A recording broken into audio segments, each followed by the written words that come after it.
అమ్మ మరి గ్రహణం పడుతుంది కదా, మీరు పూర్వం గ్రహణం పెట్టినప్పుడు ఏం చేసేవారు, ఇప్పుడు ఏం చేస్తున్నారు అంటుంది.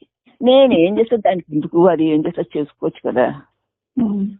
నేను చేసినట్టు కొన్ని ఇలా చేస్తున్నానంటే అలా చేస్తుందా, చేయదు. నాకు ఇలా అలవాటమ్మా, అలాగే చేస్తానంటుంది. నీకు అడగడం ఎందుకు? నీకు తోచినట్టు నువ్వు చేసుకో, నీకు ఎలా అలవాటైతే నువ్వు అలా చేసుకో. కాదమ్మా, అసలు ఎలా చేసేవారు మీరు, మాకు గొప్ప గురు పరంపర ఉంది కదా.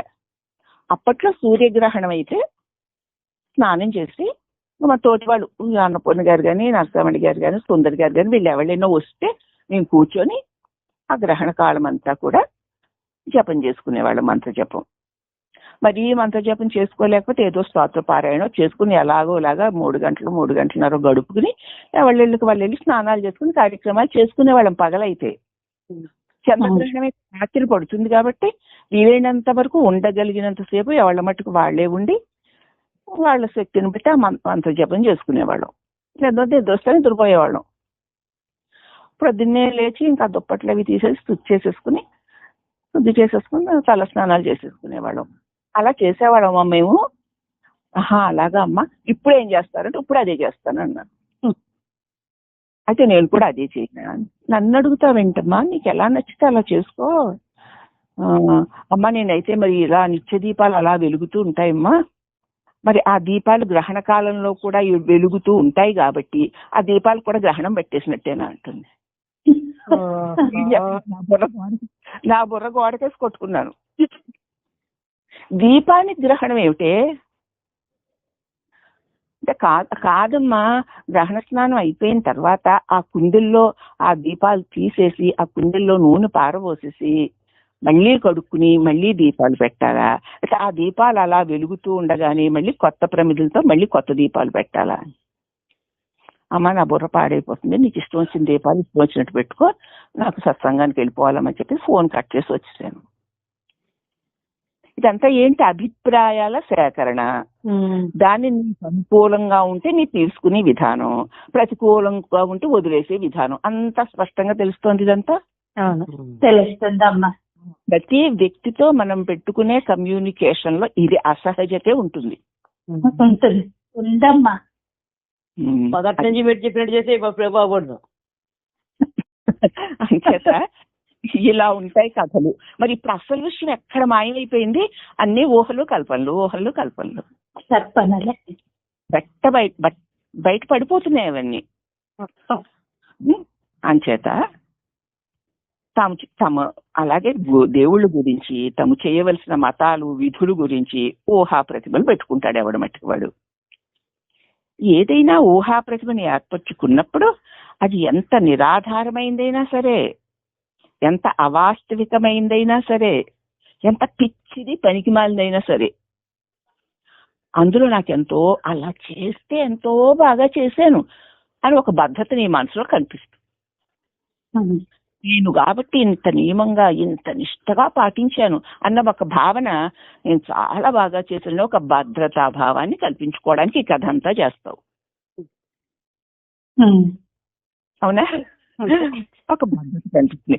అందులో భద్రతని మనసే కల్పించుకుంది. మళ్ళీ ఇలా చేస్తే ఇంత మంచిది, నేను కాబట్టి ఇంత బాగా చేశాను, కాబట్టి నేను చేసిన చేతలో ఎక్కడా ఏ దోషము లేకుండా ఇంత స్వచ్ఛంగా చేశాను కాబట్టి నాకు గొప్ప భద్రత, నాకు ఏ అపకారము జరగదు. అదిగో అది కూడా మనసు కల్పించుకున్నది.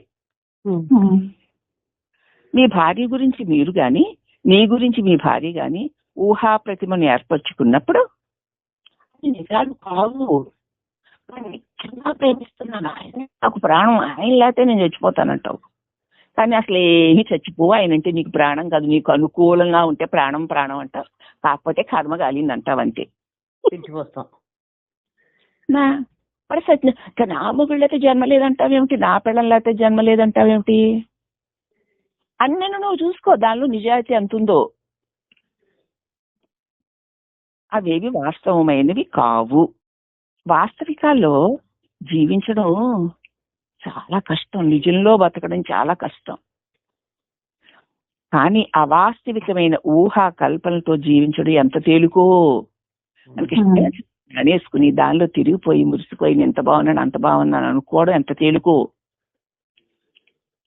ఇంతకును మీ సంబంధం రెండు ఊహా ప్రతిమల మధ్య గల సంబంధమే కనుక మీ మధ్య నిజంగా ఏ సంబంధం లేనట్టే. ఇంకంతే. నాకు ఏమీ సంబంధం లేదండి అని చెప్పగలవా ధైర్యంగా?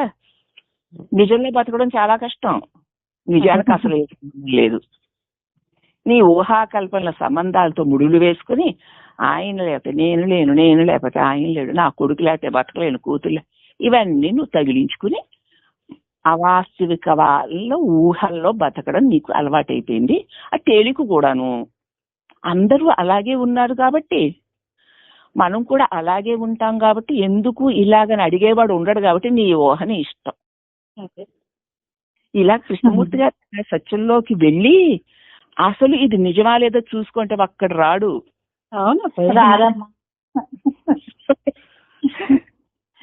కృష్ణమూర్తి గారి బోధ అంటే అమ్మో అని పారిపోతారమ్మా. కానీ నిజమాది కదమ్మా, సత్యంలో బతకడం అంత కష్టం. అవాస్తవికమైన ఊహా ప్రతిమలతో జీవించడం ఎంతో తేలిక. ఇంతకీ మీ సంబంధం రెండు ఊహా ప్రతిమల మధ్య ఉన్న సంబంధమే కనుక మీ మధ్య నిజంగా సంబంధం ఉందా? మరి లేనట్టేగా. లేదు, లేనట్టే. క్రైస్తవుడు ఒక ఊహా ప్రతిమను పూజిస్తాడు.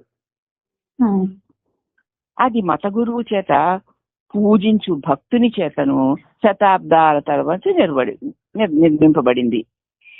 వాళ్ళ ప్రతిమ ఏదో సిలువ ఏదో ఉంటుంది, వాళ్ళ మత గురువులు పూజిస్తూ రావడం చేత ఆయన అనుసరించి వీళ్ళు కూడా శతాబ్దాల తరబడి పూజిస్తున్నారు. నాకు భద్రత కావాలి, నన్ను కాపాడే మనిషి కావాలి, నేను చాలా చిక్కుల్లో ఉన్నాను, నాకు దిక్కు దోచడం లేదు, నాకు భద్రత లేదు, ఈ ఊహా ప్రతిమలోనే నాకు భద్రత కనిపిస్తోంది, దీనిలోనే నాకు భద్రత దొరుకుతుంది. నువ్వు ఒక ప్రతిమను తయారు చేసుకుని దానిలో దొరుకుతుందట భద్రత, నీలో నీకు దొరకదట. నువ్వేమో సజీవ చైతన్యానివి, అదేమో ఒక జడ వస్తువు, అక్కడ భద్రత దొరుకుతుందట. వీడికి బుద్ధుందా? జ్ఞానం. ఆ ఊహా ప్రతిమలో నాకు భద్రత కనిపిస్తోంది. ఇప్పుడు ఇక్కడ ఎవరితో సంబంధం లేదు అంటే క్రిస్టల్ క్లియర్ గా ఓపెన్ చేశారు. చచ్చిపోయింది కదా, ఇంకా అసలు ఏం లేదు. అసలు భ్రాంతి కాస్త అసమం అయిపోయింది, పోయిందమ్మా. అంచేత ఆ ఊహా ప్రతిమలో నాకు భద్రత అనిపిస్తుంది, భద్రత అని ఆ భక్తుడు అనుకుంటాడు. ఈ విధంగా మనం ఊహా ప్రతిమలని ఆరాధిస్తూ ఉన్నామన్నమాట. ఊహా ప్రతిమల్ని ఆరాధిస్తూ అక్కడి నుంచి భద్రత వస్తుంది అనుకుంటాము. అలాగే భార్యాభర్తల, తల్లిదండ్రుల, అన్నదమ్ముల, బంధుమిత్రుల సంబంధాల్లో మన ఊహల వల్ల మనం వారి నుంచి రక్షణ దొరుకుతుంది అనుకుంటున్నాం. నా భర్త నాకు రక్షణ అనుకుంటావు, అలాగే నా భార్య నాకు ఆలంబన అనుకుంటాడు అతను. అవునా? కానీ అవి నీ ఊహలే. అలాగే మనము ఈ విధంగా మనం ఊహా ప్రతిమల్ని ఆరాధిస్తూ ఉంటాం. సత్యమును కాని పవిత్ర జీవితమును గాని ఎరగము, ఆరాధన చేయము. దేన్ని ఆరాధించాలో దాన్ని ఆరాధించం, అది మనకు తెలీదు. మన ఊహలే మనకు తెలుసు కాబట్టి మన ఊహలలో మనం ఏర్పరచుకున్న దాన్ని ఆరాధిస్తూ దాని వల్ల నాకు భద్రత దొరుకుతుంది అనుకుంటున్నావు.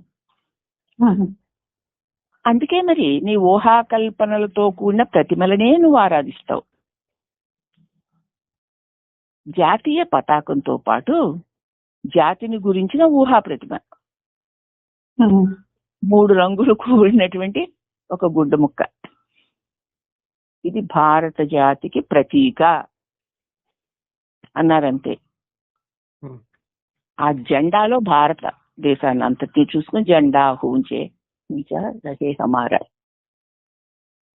అనుకుంటూ జై భారత్ అనుకుంటూ ఆ జెండాకి వందనం చేస్తాం కదా. అది నీ ఊహే కదా.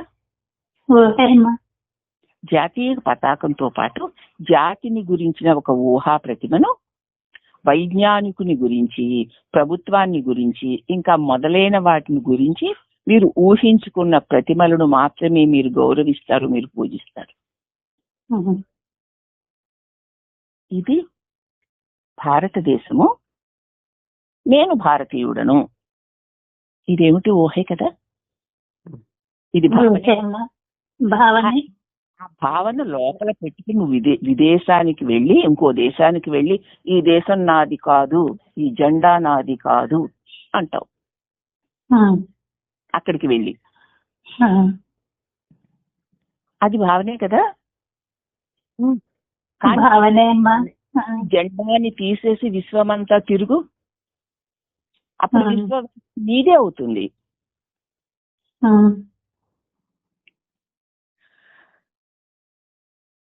ఊహాప్రతిమలు ఏర్పరచుకోవడం మానవుని బలహీనతల్లో ఒకటి. అయితే దేని గురించి కూడా ఎట్టి ఊహాప్రతిమలను ఏర్పరచుకోకుండా కేవలం వాస్తవికాలతో జీవించడం, అంటే వాస్తవంగా జీవితంలో ఏమేమి జరుగుతున్నాయో వాటితో జీవించడం సాధ్యమేనా? ఈ ఊహలు లేకుండా, ఏ కల్పనలు లేకుండా వాస్తవంగా జీవించడం. ఆ వాస్తవిక జీవితంలో అంటే ఏవి లోపల ఊహలు లేవు, ఎవరి పట్ల ఏ ఊహలు లేవు, ఏ భావాలు లేవు, ఏ అభిప్రాయాలు లేవు. అదే సత్యం. అలాగ జీవించడం అంటే వాస్తవ జీవితంలో ఏమేమి జరుగుతున్నాయో వాటితో జీవించడం సాధ్యమేనా? ఊహల్ని, కల్పల్ని, భావల్ని వదిలేసి ఏది ఏది ఎలా జరుగుతుందో వాటితో కలిసి నేను ఊహల్ని వదిలేసి జీవించగలనా అని చూడమంటున్నారు.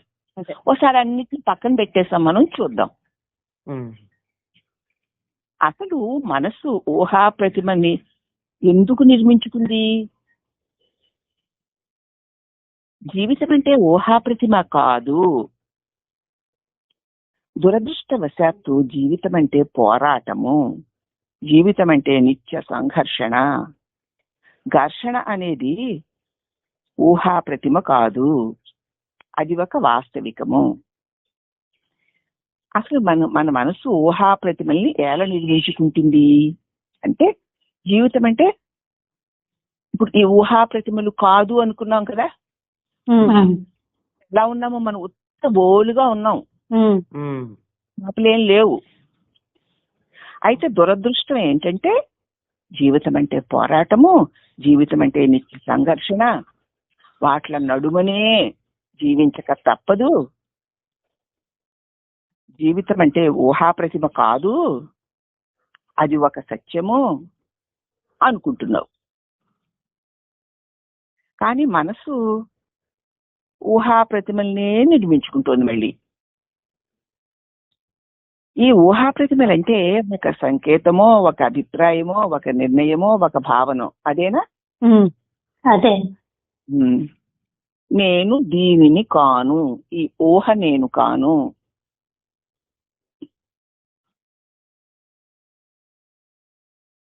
దీని మాదిరి ఉండాలని నా కోరిక. ఈ ఊహలు అసలు నేను కాదు,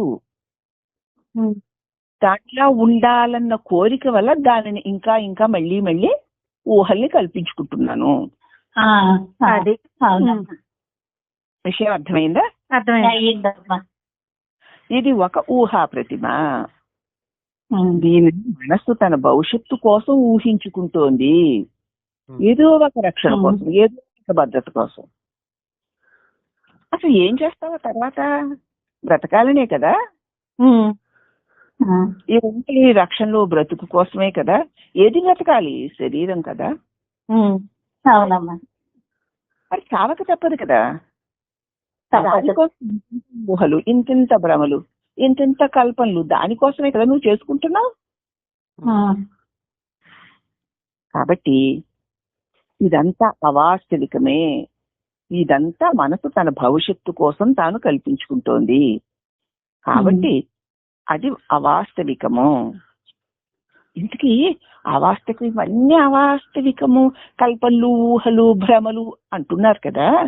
వాస్తవికం అంటే ఏమిటి అంటే ఇప్పటికిప్పుడు నీ మనసులో వాస్తవంగా ఏం జరుగుతోందో అదే వాస్తవం.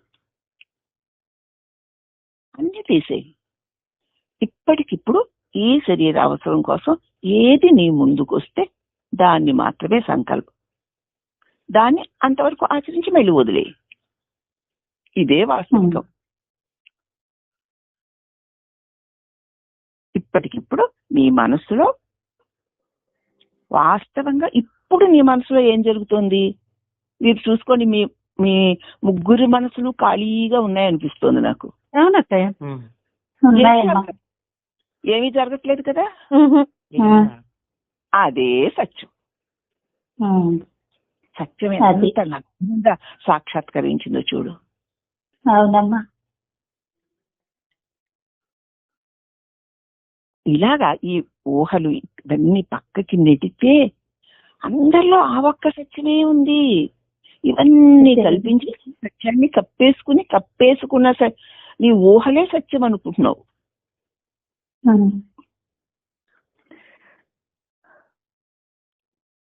ఇప్పటికిప్పుడు వాస్తవంగా ఏం జరుగుతుందో అదే.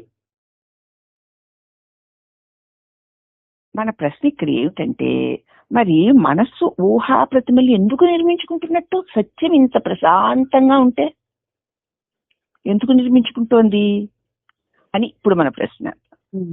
అందులో భద్రత ఉండడం వలన ఆ ఊహా కల్పనలో ఏదో ఒక భద్రత ఉందేమోనండి. లేకపోతే ఎందుకు కల్పించుకుంటుంది? అసలు మీ గురించి మీరు ఊహా ప్రతిమను దేనిని నిర్మించుకోలేదా? నువ్వు నిన్ను గురించి ఏమనుకుంటున్నావు ఒకసారి చూడు.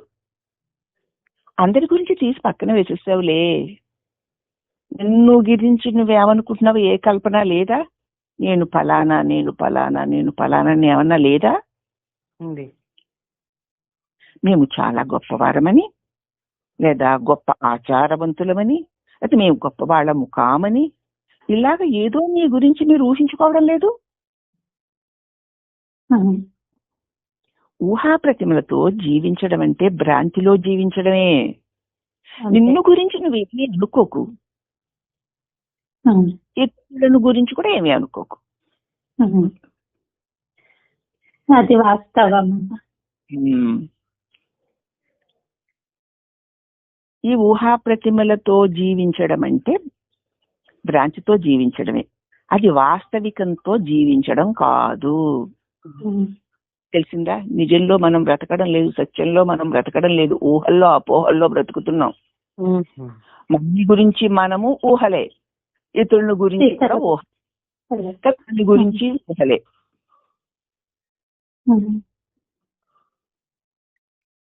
కాబట్టి ఇంతకీ ఊహా ప్రతిమల్ని నిర్మించే లోపలే ఆ యంత్ర పరికరం ఏమిటి? ఈ ప్రతిమలన్నీ ఎవరు తయారు చేస్తున్నారు లోపల? వ్యవస్థీకరింపబడిన సర్వసమ్మతమై ఆదరణీయములకు మతములన్నిటికీ ఏదో ఒక విధమైన ఊహా ప్రతిమ ఉంటుంది.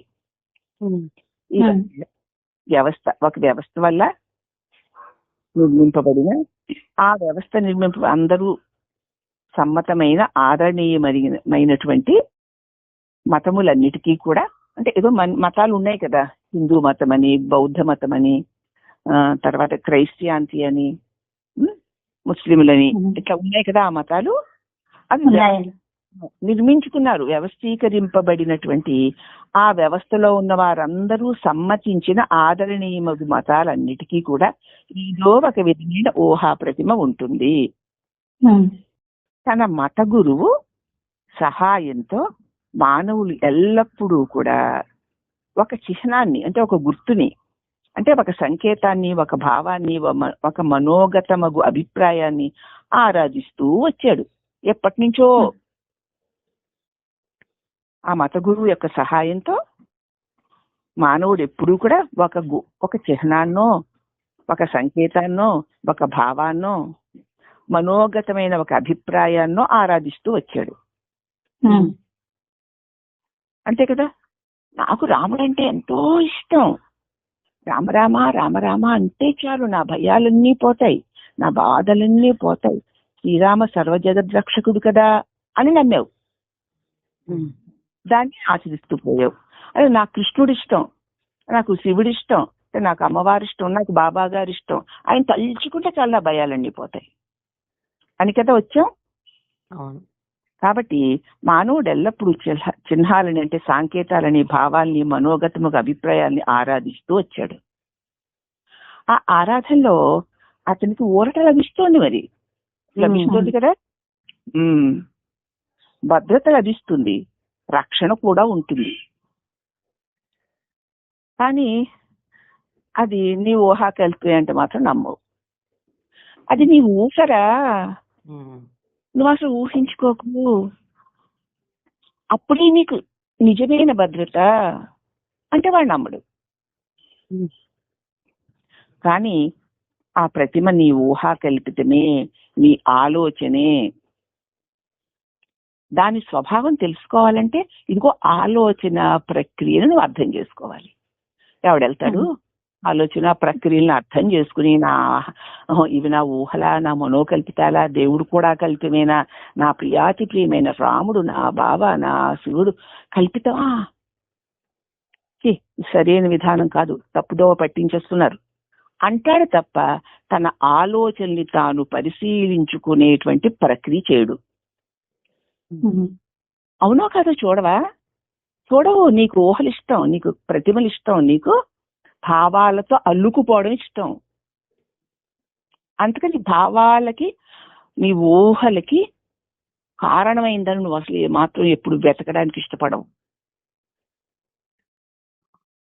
అసలు ఆలోచించడం అంటే ఏంటి అని ఎప్పుడైనా ఆలోచించావా? లేదు. లేదు. ఊహా ప్రతిమల నిర్మాణము మనిషికి గల అలవాట్లలో ఒకటి. అది సేపు ఊహా ప్రతిమలతో పడి తిరగడం అనేటువంటి మహా అలవాటు ఒకటి ఉంది. ముఖ్యంగా మత విషయాల్లో ఇది బాగా జరుగుతూ ఉంటుంది. అతనికి తన్ను గురించి కూడా ఒక ఊహా ప్రతిమే, తన్ను గురించి తానే ఒక ఊహగా చేసుకున్నాడు. ఇప్పుడు మనకి ప్రశ్న ఏమిటంటే, మనస్సు అంటే మీ మనస్సు ప్రతిమలను ఎలా ఊహించుకుంటోంది అని. మనస్సు అంటే ఏమిటి? నా మనస్సు ఈ ప్రతిమల్ని ఎందుకు ఊహించుకుంటోంది, ఊహించుకోకపోతే ఎలా ఉంటుంది, ఈ ప్రతిమని నేను ఎందుకు ఊహించుకుంటున్నాను, అవాస్తవికమైనట్టు అన్నిటిలోనూ నాకు భద్రత నిజంగా ఉందా, నా ఊహే కదా. నేను మా అమ్మ, మా పెద్దమ్మ, మా తాతమ్మ వాళ్ళందరూ అనుకున్నారు, అలాగే మాకు చెప్పారు, నేను అలాగే అనుకుంటున్నాను. ఇది అసలు నిజమా కాదా అని ఎప్పుడు నేను అనుకోవట్లేదు. ఈ ప్రతిమ నేను ఎందుకు ఊహించుకుంటుంది నా మనస్సు అని. అవాస్తవమే అయినప్పటికీ కూడా అందులో భద్రత ఉందేనా? ఏమో అలాగే చేసేస్తే ఎందుకు వచ్చిన గొడవ, చెయ్యకపోతే ఏమన్నా బెడిసి కొడుతుందేమో అన్న భయం అన్నమాట. భద్రత. ఊహా ప్రతిమలు వాస్తవాలు కావని నీకు తెలుసు, ఊహలు నిజాలు కావని నీకు తెలుసు కదా. తెలుసు. మరి అవి భ్రాంతులు, కల్పితాలను కూడా తెలుసు కదా నీకు. నువ్వు అనుకుంటే ఉండేవి, అనుకోకపోతే ఉండవు. మా ఆయన అనుకోలేదు, ఆయనకి ఏమీ లేవు, మనం అనుకుంటున్నాం, మనకు అన్నీ ఉంటున్నాయి. మరి అవి ఉన్నట్ట లేనట్ట? లేనట్టే. కాబట్టి కల్పితాలు. అయినను మనిషి వాటి యందు భద్రత కోసం వెతుక్కుంటూనే ఉంటాడు.